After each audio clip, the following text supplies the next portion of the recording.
로마 사람들의 눈에는요 같은 종교예요.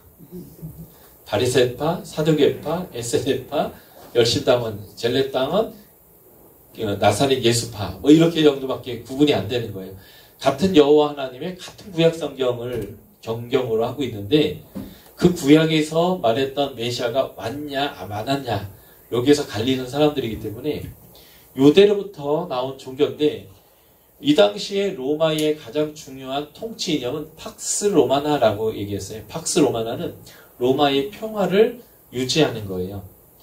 그래서 그 전에는 로마가 제국을 이루고 확장하는 제국주의, 나라를 더 확장하는 것에 주 관심이 있었는데 이 로마의 첫 번째 황제 옥타비아누스가 황제가 된 이후부터는 로마의 통치 이념이 확장이 아니라 안정이 있었어요. 그 안정을 추구하는 로마의 철학이 팍스, 평화라는 거죠. 팍스 로마나에서 로마의 평화를 유지하는 것인데 그래서 로마의 평화를 깨는 나라에 대해서 반란을 일으키는 나라에 대해서는 아주 처절하게 형벌을 내리고 그것을 징계하는 것이 로마의 아주 중요한 가치였습니다. 그래서 로마는 도시와 도시를 잇는 도로를 아주 반듯반듯하게 로마에서 도로를 놨어요. 이유가 뭐냐면 반란이 일어나면 잽싸게 가서 징계하기 위해서. 그게 이제 로마의 아주 중요한 원칙이었는데 이 AD 66년에서 73년에 일어났던 이 전쟁은 1세기 로마의 평화를 깨는 반란 중에 제일 큰 반란이었습니다. 근데 이 반란이 기독교와 연관이 있다라고 생각하는 거예요. 그러니까 이 네로의 박해와 유대 전쟁은 내가 이 종교를 계속 믿어야 되는가라고 하는 이 이방인 원독자들에게 굉장히 중요한 의구심이 되는 상황이 되었다라고 하는 것입니다. 그래서 누가는 얘기하는 거예요. 이것은 기독교와 무관한 거다라는 것을 설명하는 것입니다. 그래서 이 네로의 박해나 유대 전쟁에 대해서 굳이 언급하고 있지 않은 이유는 다 아는 사실이고 이것 때문에 의구심이 일어나고 있기 때문에 이것을 언급할 이유도 없고 굳이 이것은 언급해봐야 손해가 나는 상황이기 때문에 그렇고요. 그래서 이 누가는 그래서 이 기독교는 그렇게 잘못된 종교가 아니고 지금 이 반란이 유대인들 통해서 일어나는 것은 유대인들의 괴악함 때문에 일어나는 거다라는 것들을 누가복음과 사도행전에서 반복적으로 설명하고요. 특별히 누가복음과 사도행전은 4번에 걸친 유대의 통치자와 로마의 총독을 통해서 누가복음이 4번, 사도행전이 4번 무엇이 나오냐면 기독교에 대해서 이것은 로마의 해가 되는 종교가 아니고 로마법의 판단의 대상이 아니다라고 하는 이러한 그 공식적인 판단이 누가복음의 4번, 사도행전 4번 반복해서 나옵니다. 그것은 내가 여러분들에게 나눠드린 자료에도 나올 거예요. 네. 이 페이지에 도표 중에 가운데 신문이라는 게 나올 거예요. 그죠? 이 신문 중에 누가복음에서는 공회, 빌라도, 헤롯, 빌라도에 의해서 그리고 사도행전에서는 공회, 천부장, 베스도, 아그리빠에 의해서 4번의 재판이 있게 되는데 오직 유대인들만 유죄다라고 난리를 쳐요. 그리고 나머지 왕이나 총독들은 무죄다라고 평가합니다. 이게 이제 기독교 변증과 깊은 연관이 있는 것입니다. 그래서 누가복음은 기독교 변증적 측면이 있습니다. 그래서 누가복음에 나오는 예수의 가르침과 행적과 그 예수님의 가르침과 행적에 대한 권력자들의 재판에 의하면 기독교는 죄가 없어요. 평화의 종교고 이 문제가 계속 발생하는 중요한 이유는 유대인들이 아주 괴악해서 늘 문제를 일으키고 있다라고 하는 것을 이제 보여주는 거죠. 그래서 저는 이 누가복음의 기록 연대를 AD 57년이나 60년 초반으로 보기보다는 왜 기독교 변증이 필요한가? 어떤 상황이 이루어졌길래 기독교는 로마의 평화를 깨는 종교가 아니다라는 것들을 설명해야만 했는가라고 하는 측면에서는 AD 64년부터 68년 사이에 있었던 네로의 기독교 박해와 이것과 66년에서 73년에 있었던 유대 전쟁으로 인한 기독교에 대한 오해가 일어나고 있는 이때에 근원부터 자세히 순서대로 당신들에게 이것을 전해서 당신이 들은 바 복음이 확실하다는 것, 내가 이 종교를 받아들여야 되나 말아야 되나는 고민을 할 필요가 없다라는 것을 이제 전하기 위한 것이 이 누가복음과 사도행전이다라는 거고요. 특별히 사도행전에서 사도 바울이 가는 곳곳마다 반대를 받고 공격을 당하는데 그 내용이 다 로마의 총독에 의한 게 아니라 로마의 총독들이나 권력자들은 이건 내가 재판할 것이 아니다. 그건 너희의 명칭의 문제고 너희의 종교의 문제니까 너희가 알아서 해라 라고 하면서 판단을 미루거나 무죄 판단을 해요. 근데 오직 유대인들이 예수님께서 그리스도다라고 하는 이것에 대해서 반대하고 늘 문제를 일으켰다라는 것이 이 사도행전에서 계속 보여주는 메시지가 됩니다. 그래서 누가복음과 사도행전은 기독교 변증을 하고 있다. 그런 의미에서 이 70년 이후에 기록된 것이다 라고 저는 본다라는 것입니다. 자, 누가복음의 이제 마지막 조사 방법만 볼게요. 이 책의 중심 사상은 무엇인가 라고 하는 것인데 모든 복음서의 중심 사상은 예수님이 누구인가 라는 것을 설명하는 것입니다. 예수님이 누구인가 라는 것을 설명하는 기독교 장르가 복음서거든요. 그래서 누가복음에서의 예수님은 누구시냐면 모든 잃어버린 자를 찾으러 오시는 예수님입니다. 바로 원독자들이 이방인인데 그 이방인에게 예수님이 복음을 전하러 오셨다는 거예요. 그 이방인을 포함해서 여자, 어린이, 가난한 자들 다 포함해서요. 모든 잃어버린 자를 찾으러 오신 예수님이 그래서 누가복음이 아주 중요한 메시지고요. 그래서 다른 복음서에 없는 잃어버렸다 찾은 것을 3번 반복한 내용이 누가복음 15장에 나오는데 하나님 그 잃어버렸던 것을 찾을 때마다 기뻐했다, 잔치벌였다라고 하는 이 표현이 누가복음에 굉장히 중요하게 나온 표현입니다. 그래서 모든 잃어버린 자를 찾으러 오신 예수님, 이것이 누가복음에서 보여주는 예수님이고 이것이 누가복음의 가장 중요한 중심 사상이 되겠습니다.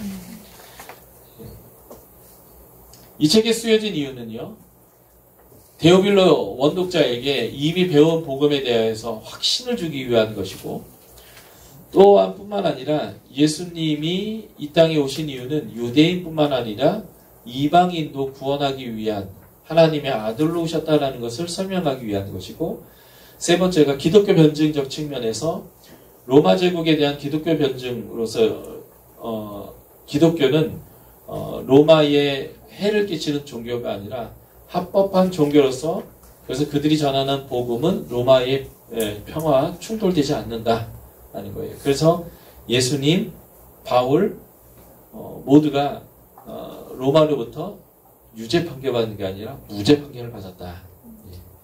그러니까 너희가 이 복음에 대해서 흔들릴 이유가 전혀 없다라고 하는 기독교 변증적인 측면에서의 기독교는 로마에 반대되지 않는 종교임을 보여줘서 너희의 믿음이 흔들릴 이유가 없다는 것을 설명하는 내용이 이 책이 쓰여진 아주 중요한 내용이다 라고 보시면 되겠습니다. 혹시 여기까지 질문 있으실까요? 제가 좀 두서없이 말한 것 같긴 한데 이 내용을 여러분들 기반으로 여러분들이 나눠드린 자료를 쭉 읽어보셔야 됩니다. 혹시 질문 있으세요? 네, 그러면 구조를 좀 더 보고 우리가 잠깐 쉬도록 하겠습니다. 누가복음의 구조는 크게 3덩이로 나눠서 설명될 수 있는데 누가복음과 사도행전은 하나에 연결되어져 있는 책입니다. 그래서 누가복음과 사도행전의 구조는 마치 X차처럼 그려낼 수 있어요.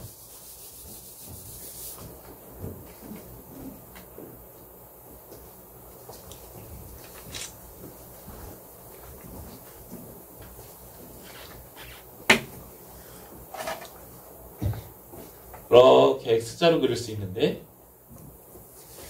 여기서부터 여기까지가 누가복음이고 여기서부터 여기까지가 사도행전이에요.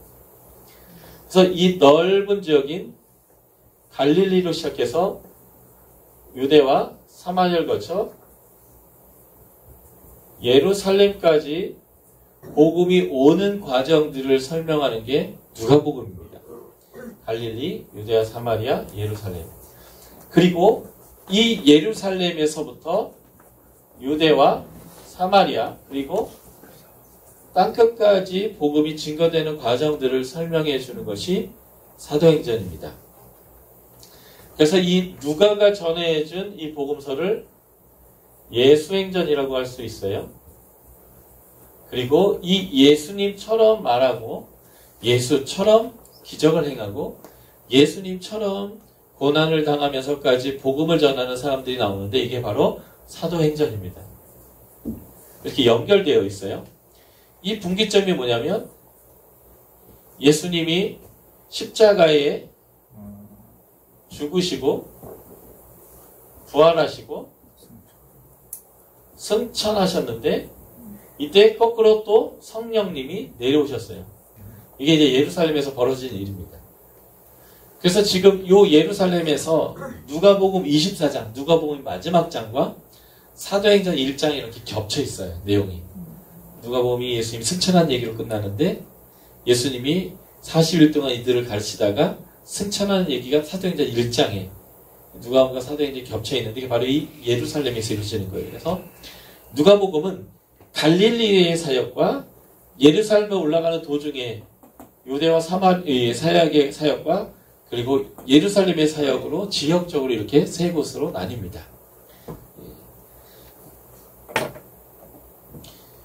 이것은 이제 지리적 구분인데 여러분들 이제 방법론 배우셨을 때 구조의 8 형태가 있었을 거예요.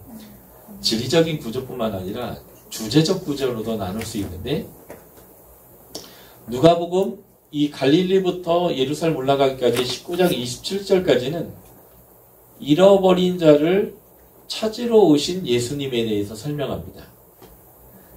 그리고 주제적으로 19장 28절부터 끝절까지는 잃어버린 자를 찾는 예수님인데 잃어버린 자를 찾는 방법이 뭐냐면 십자가에서 죽으심을 통해 잃어버린 자를 찾으시는 예수님의 얘기로도 나눌 수 있어요. 그런데 이것은 주제적인 구분인데 누가복음만 딱 보면 잃어버린 자를 찾으러 오셨고 잃어버린 자를 찾는 얘기로 끝낼 수 있지만 이게 사도행전과의 연관성으로 보면 갈릴리로부터 시작해서 예루살렘까지 예수님의 행적과 그 예루살렘에서 성령을 받아 사도행전 1장 8절대로 예루살렘으로부터 시작해서 유대와 사마리아와 땅끝까지 이르러서 증인의 노릇을 하고 있는 사도들의 행적까지를 연결한다면 누가복음과 사도행전은 한 권의 책으로 구분하면서 지리적 구조로 보는 것도 좋겠다.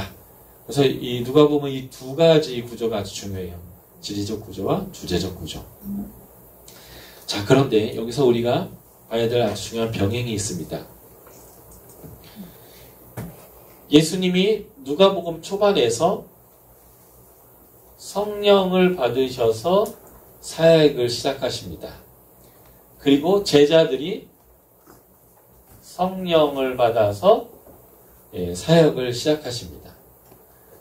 예수 그리스도도 성령 안에서 성령의 능력으로 사역하셨고 사도들도 성령 안에서 성령을 받아서 시작하셨고요.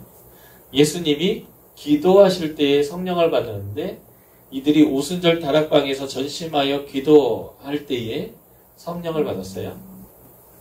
그래서 누가복음과 사도행전은 여러분들에게 나눠드린 자료의 1페이지와 2페이지에서 이렇게 두 개를 비교했듯이 그 내용과 주제들이 같은 순서로 같은 내용들을 반복하고 있습니다. 이 말은 무슨 말이냐면 그냥 썼는데 이렇게 비슷해졌다라는 의미가 아니라 처음부터 누가복음과 사도행전을 기록할 때에 그렇게 쓸 것을 계획하고 비교하고 있다는 거예요. 이유가 뭐냐면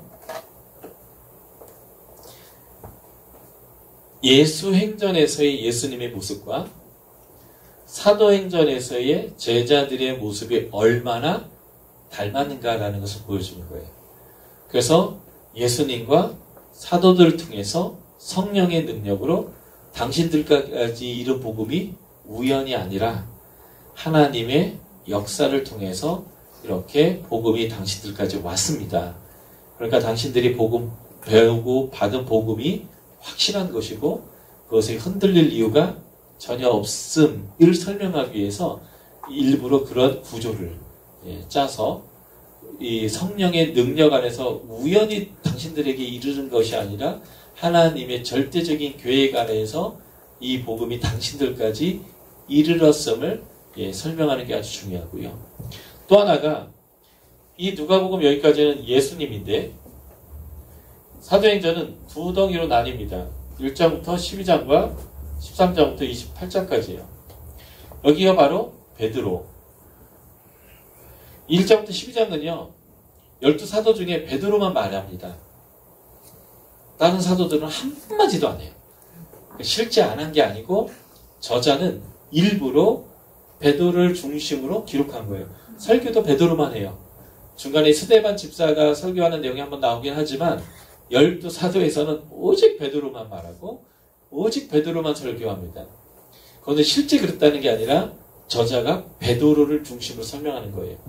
그리고 13장부터 28장은 바울인데 여기서도 마찬가지예요. 디모데나 실라나 다 등장하지만 오직 바울만 말합니다. 바나바조차도 말이 없어요. 오직 바울만 말하고 바울만 설교를 합니다. 일부러 그런 거예요. 예수님과 베드로와 바울을 비교합니다. 비교해보면 똑같은 기적과 똑같은 설교와 똑같은 가르침과 똑같은 고난을 당하는 것을 보여주는데 이유가 뭐냐면 바울의 사람인 누가가 바울의 사도권 변증을 하는 거예요.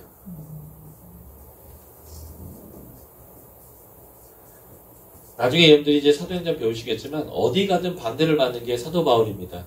특별히 신천지같이 그렇기 때문에 진정한 복음을 전하고 참 복음을 전하고 옳은 걸 전하는 거지만 그 당시에 기존의 유대교로부터 사도 바울은 늘 이단이었단 말이죠. 늘.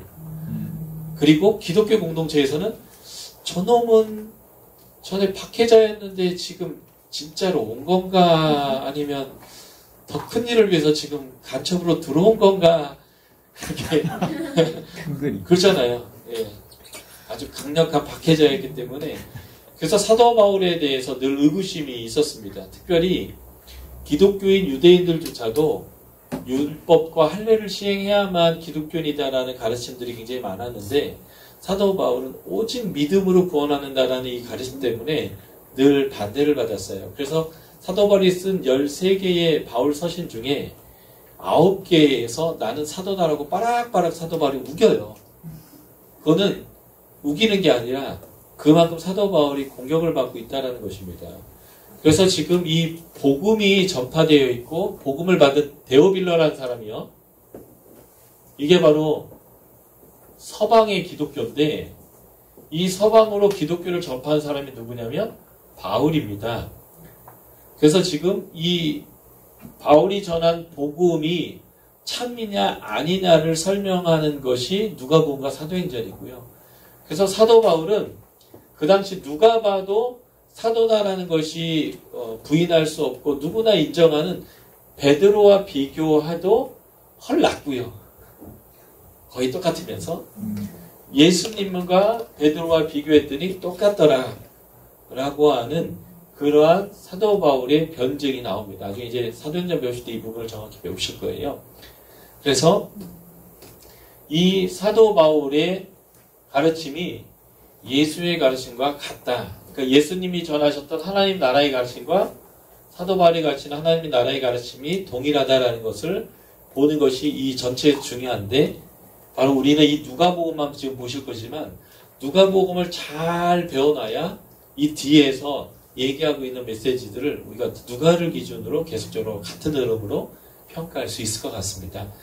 그래서 당신이 들은 바 복음의 확실성은 이 두 가지예요. 누가복음을 통해서 자세히 설명하는 것을 통해서 이게 확실한 복음이다라는 설명뿐만 아니라 당신에게 복음 전했던 그 바울 말이죠. 그 바울이 누구냐면 로마의 감옥에도 갇혔을 뿐만 아니라 두 번째 갇혔을 때는 네로에서 목이 잘렸어요. 그런 사람이 전한 복음. 국가가 반역자로 우리의 나라의 평화를 깨는 종교의 수괴로 목을 잘랐는데 그 사람이 전한 복음을 내가 계속 믿어야 되는가라고 할 때 이것은 잘못된 모습이고 사도 바울은 진정한 예수처럼 살았던 사람이고 성령의 능력으로 너에게 고난 당하면서도 불구하고 복음을 전해서 진정한 복음을 전한 사람이다라는 것들을 전하는 것이 이제 누가복음과 사도행전인데 이게 누가복음을 잘 공부해 놔야 사도행전에서 이 메시지가 잘 올라올 수 있다. 그래서 저는 누가복음의 구조를 이렇게 3단으로 잃어버린 자를 찾으러 오신 예수님, 잃어버린 자를 찾으러 오신 이 두 단보다는 이 3단을 메인 구조로 해서 갈릴레의 사역, 예루살렘에 올라가는 도중에서의 사역, 예루살렘의 사역을 이렇게 구분할 거고요. 제가 여러분들에게 강의할 때는 시간상 전부 다 다루기를 좀 어려울 것 같아요. 그래서 재밌게도 누가복음은 마가복음하고 내용이 거의 같습니다. 분량이 훨씬 더 누가가 많은데 누가가 훨씬 많은데 기준을 마가복음을 기준으로 누가복음이 구성되어 있어요. 그러니까 이제 학자들은 마태, 마가, 누가를 공간복음이라고 표현하는데 이 세 개가 누가 먼저 썼을까 이걸 많이 연구했거든요. 왜 그러냐면 예수님이 활동하신 것은 AD 30년 초반인데 복음서가 기록된 것은 최소한 30년이 지난 누가복음 같은 경우가 64에서 68년이고요. 누가나 사도행전은 70년, 80년입니다. 그러니까 40년, 50년 지나서요. 여러분들이 지금 저의 누가복음 강의를 들으신 거예요. 그리고 30년 지나서 여러분들 기억만으로 제 강의를 다시 적는다고 생각해 보세요. 그 적은 거를 비교해 봤을 때 얼마나 일치가 될까. 근데 누가복음과 사도행전과 마태복음은 거의 문장까지 다 일치하거든요. 이 얘기는 누구 것을 누가 보고 넣고 빼고 했다는 거예요. 그런데 이제 그 결론은 마가복음이 제일 먼저 기록됐고 그 마가복음을 기준으로 누가와 마태가 더 많은 자료를 첨가하고 자기의 신학을 포함시켰다라는 것이 이제 학계의 정설입니다. 그래서 마가의 역사 기록 순서를 거의 그대로 따르다가 거기다가 누가만이 갖고 있는 자료들을 더 첨가해서 더 자세히 설명하는 게 누가복음의 구조예요. 그래서 여러분들이 이미 마가복음을 배우셨어요. 그죠? 지난주에 언젠가 배우신 것 같아요. 그래서 마가복음에 나오는 내용들은 제가 대부분 빼고 누가복음에 나오거나 마가와 겹치지만 누가적 색깔이 아주 강한 해석이 들어가 있는 부분 그걸 중심으로 제가 누가복음을 다루면 제가 이제 정해진 시간 안에 어느 정도 누가복음을 볼 수 있을 것 같아요. 그래서 제가 이 19장부터 24장까지 부분은 거의 마태, 마가, 누가가 공이 같은 사건을 다루고 있기 때문에 이번 강의에서는 좀 이 부분을 빼려고 합니다. 그 대신 이 앞부분을 주로 다룰 건데 1장부터 4장 안에 마가복음에 없는 누가복음만의 기록들이 상당히 많아요. 족보를 포함해서 예수님의 탄생 얘기, 예루살렘에 어릴 때 12살에 간 얘기 이런 것들은 누가에만 나오거든요. 그런 부분을 중심으로 이 앞부분을 좀 다루고요. 이 4장부터 9장 50절까지 부분은 마가복음에 나오는 내용과 굉장히 많이 겹치는데 특별히 구분되는 부분들이 어디냐면 이 6장의 평지설교, 마태복음 5장, 6장, 7장과 관련된 산상설교와 병행되는 이 부분인데 이 부분을 좀 더 중심으로 이 부분을 여러분들하고 한번 살피려고 하고요. 그리고 이 부분이 가장 누가스러운 거예요. 이 부분에 잃어버렸다 찾아왔던 그 세 가지 기록뿐만 아니라 나사로의 비유, 아까 제가 말씀드렸던 불의한 청지기의 비유, 또는 소출이 많았다가 샤무졌다 바로 지옥 가는 사람의 비유, 그 다음에 삭개오의 비유 이런 걸 포함해서 엄청나게 많은 누가복음에만 나오는 비유들이 여기 나오는데 이 부분이 누가복음의 특징이 무엇인지를 아주 잘 설명하는 본문입니다. 그래서 요 9장부터 19장까지는 아주 좀 다 자세하게 다루는 방식으로 제가 강의를 진행하려고 해요. 다 다뤄드리면 제일 좋은데 신약에서 너무 긴 책이기도 하고 저에게 주어진 시간에 한계가 있다면 그거 안에서 가장 효과적인 방법은 누가의 특성이 잘 드러나고 있는 본문 위주로 우리가 보면 그 나머지 본문들이 이미 배웠던 마가복음과 겹친다. 그래서 제가 이렇게 강의를 진행해 보려고